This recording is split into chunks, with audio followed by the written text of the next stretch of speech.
Farmers have been protesting in India for months over new farming laws which they say will decimate their way of life. But how does this affect you? How does it relate to the Great Reset? And why do people keep saying that Bill Gates is involved? Before we get into this video, would you mind liking and subscribing, please? It really helps us. Thank you. Hundreds of thousands of farmers marched into Delhi on Tuesday from neighbouring states. At the heart of this protest, new agricultural laws passed by the government in September last year. Farmers have been protesting in Delhi for months, demonstrating over the government's new farm laws, which they say will ruin their livelihoods. The new farming laws mean farmers can sell directly to private buyers instead of government-controlled markets where they get a minimum guaranteed price. The farmers argue this places them at the mercy of uncontrollable market forces and to the eventual replacement by giant corporations. What could be causing this paranoid delusion in these millions of farmers? We know, don't we, from countries like England and America, that once the door to privatisation and the free market is opened, it's very difficult to close it again. And generally speaking, the ordinary people who were told they would benefit from privatisation and the free market end up getting shafted. But don't take my word for it. Let me just talk to a miner in Sheffield. Oh no, I can't, there aren't any more. Protesters fear the changes will open them to exploitation by private companies and have been demonstrating against them for months now. Firstly, farming employs 50% of India's workforce, and 85% of those farmers have small holdings of 5 acres or less. In 2019 alone, 10,300 farmers took their own lives. It's difficult not to see those deaths as the impact of globalisation on a cultural system not set up to receive it. Not far from the chaos and anger, the order of India's Republic Day celebrations. For Prime Minister Narendra Modi, he says the new laws will reform agriculture and help farmers. All this pomp and pageantry really takes a sort of identifiable, recognisable format, doesn't it? Get some tanks, get some lads marching, high kicks, uniforms and stuff. Contrast that, as the news report indeed does, with the chaos that's taking place at the arse end of this new political shift. Obviously, there is a direct osmosis between these two states. This is, I suppose, what globalisation looks like. Opportunism, exploitation, further centralisation of power, further disempowerment of ordinary people. The incentives are not how can we help as many Indian farmers as possible, because if that was the incentive, part of the answer wouldn't include driving 10,000 of them to take their own lives in a single year. You've been an opponent of big multinational corporations, especially Monsanto, to name just one, because of what you describe as their nefarious influence on agriculture. Vandana Shiva, who hopefully will be coming up on Under the Skin as a guest, is an expert whose analysis has helped us understand this situation much more deeply and how it interconnects with a broader global picture about the centralisation of power at the cost of the lives of ordinary people. You know, the entry of corporations into agriculture is so wrong because the corporations only bring poisons. Most of them have roots in Hitler's Germany. Oh, good. Well, Hitler's Germany. Once a company's got roots in Hitler's Germany, it's difficult not to have some doubts about their incentives and objectives. In making gases to kill people in concentration camps. That was not their aim. Their aim was to give people enough. No, the aim was to make chemicals that kill people. After the wars, they said, why should we stop making these chemicals? We're making these chemicals now, just because there's not a war on. You mean we'll give up our precious chemicals business? Let's say now they'll kill pests, they will give fertilizer. Fertilizers were made in the same factories that made explosives. There must be something else we can do with the chemicals. They do kill people, though. Yeah, they kill people, but, you know, the war's gone now, so there's a lot more people around. And ammunition for Hitler's Germany. That's not the same goal.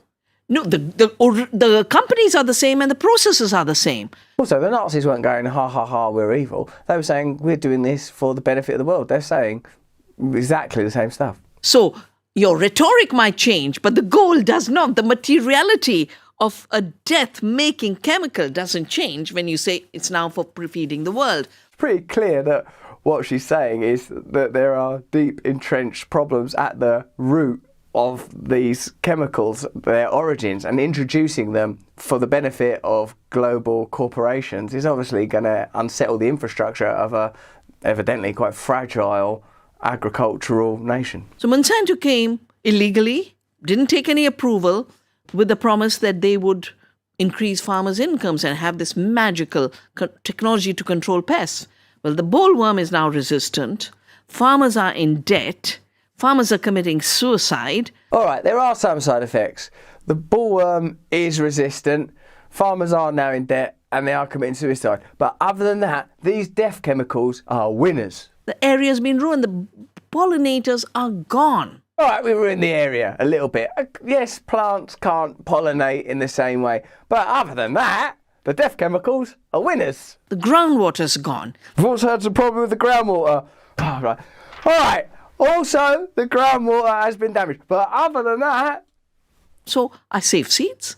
We brought organic cotton seeds back. We work with the Gandhi ashrams on hand spinning and hand weaving of this organic cotton. The economy in the villages where we work has jumped tenfold. It's a shame, isn't it? Like that basically our grandparents were right when they said, why don't you just keep things simple, stop watching that television, don't eat so much sugar, make your own clothes, have a hobby, connect to nature, get outside, turn the TV off. All that stuff was actually correct. It's more beneficial for us. In simple terms, it's moving into alignment with the conditions for which we are evolved and developed.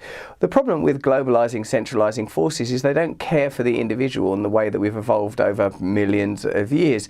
So we find ourselves in both economic, ideological and living conditions that are just not appropriate for the type of creatures that we are. We need to return to simple and slow living. We need to connect to the conditions that we evolved alongside, that we evolved to live in. Bill Gates is actually continuing the work of Monsanto. I've talked about how he's pirated seeds we have saved that tolerates salt and floods, and he says invention. This biopiracy is a bit like Columbus. Why do I call him today's Columbus? Because he's carving out new colonies.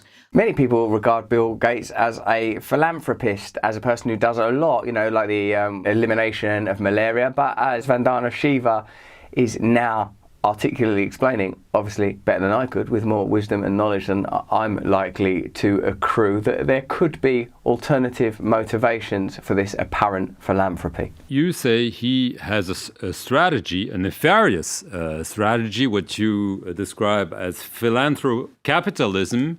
In the episode of Under the Skin we did with Joel Bakin, he also explained that good companies, inverted commas good, are bad and creating problems because they are now claiming to be more than profit-driven enterprises. They're sort of lifestyle companies, ideologies. This is true dystopia. True dystopia looks quite nice and has high aims. It's not cackling, draconian and overtly Machiavellian. It comes sort of clear, well-branded, apparently kind. But the objectives, if the objectives are the accumulation of power rather than the sharing of power, then you know what you've got. You're not saying he's using the wrong methods. He's pursuing a wrong goal with self-interest. You also attack Mark Zuckerberg, the founder of Facebook, saying they're all linked together. You're saying that powerful billionaires might somehow have shared interest. What could Mark Zuckerberg, the plutocrat leader of Facebook, have in common with Bill Gates, the plutocrat leader of Microsoft? I mean, what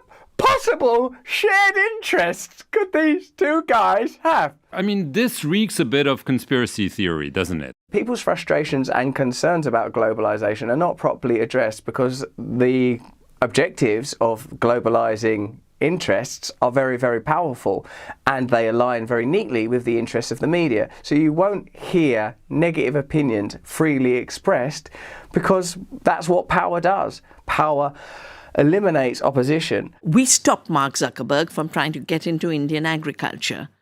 It was a big mobilization of people who believe in the open internet. What did he want to do?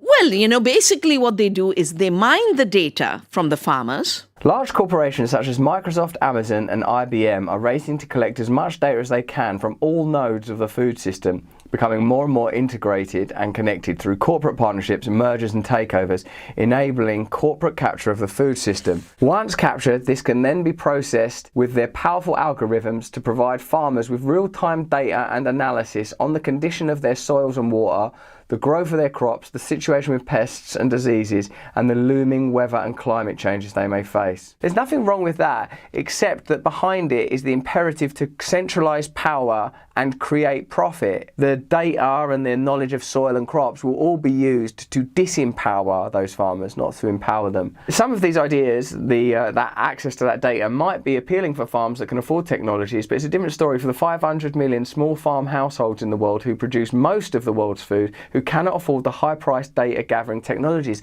I suppose it seems clear then that to change the world, we must empower this majority that do not have access to these centralising systems and have to therefore kowtow to them, ultimately yield to them and be subsumed into their centralising might. For the corporations investing in digital agriculture, the objective is to integrate millions of farmers into a vast, centrally controlled digital network. Once integrated, they'll be heavily encouraged, if not obligated. What's that gun for? That's the old encouraging gun. Don't speak ill of the encouraging gun. To buy their products and to supply them with agricultural commodities.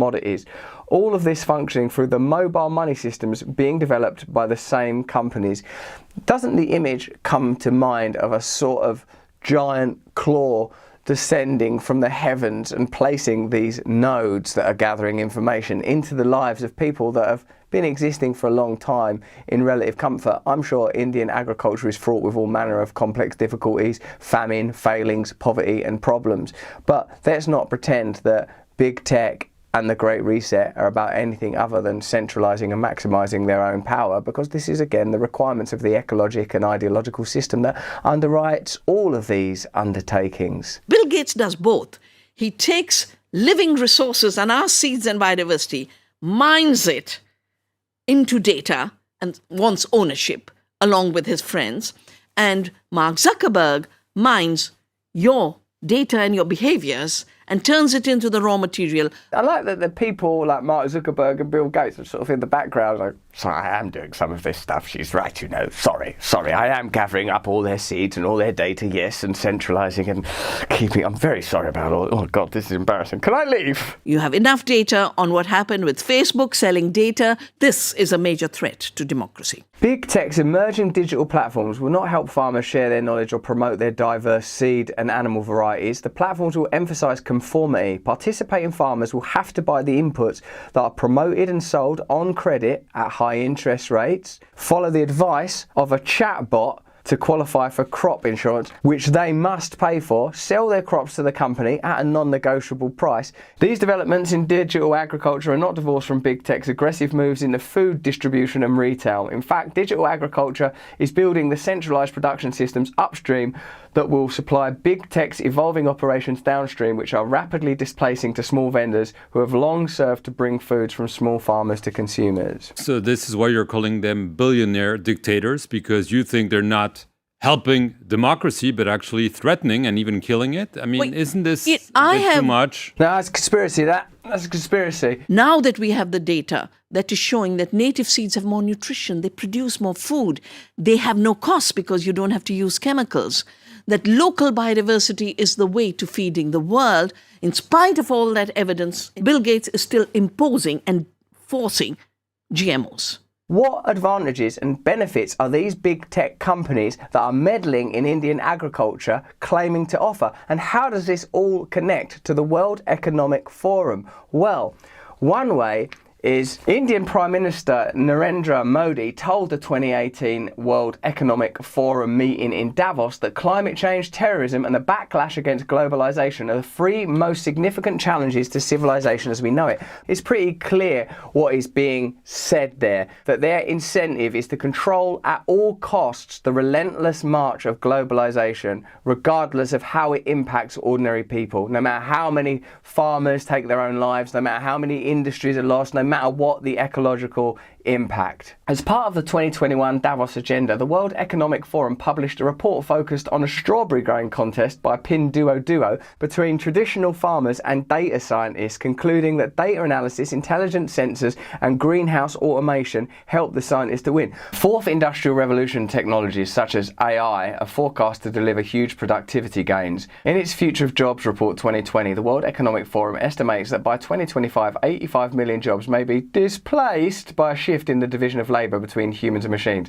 That sounds like 85 million jobs are going to be lost, while 97 million new roles may emerge, they might emerge, that are more adapted to the new division of labour between humans, machines and algorithms. Of course, none of us would seek to impede the progress of technology. What a beautiful, glorious thing it can be, what incredible advances we have been granted by it. But the idea that these centralised forces, these big tech corporations, who we know from their behaviour, by their fruits shall we know them, behave in a particular way, should they be entrusted with overseeing this project when they have an obvious and explicit incentive to generate profit at all costs, at any costs? What we're seeing in India with these protests is ordinary people recognising that the culture that they have created and built, their way of life, built over thousands of years, is being decimated and destroyed to afford the space for big tech corporations to enter into their lives, centralise power and control it.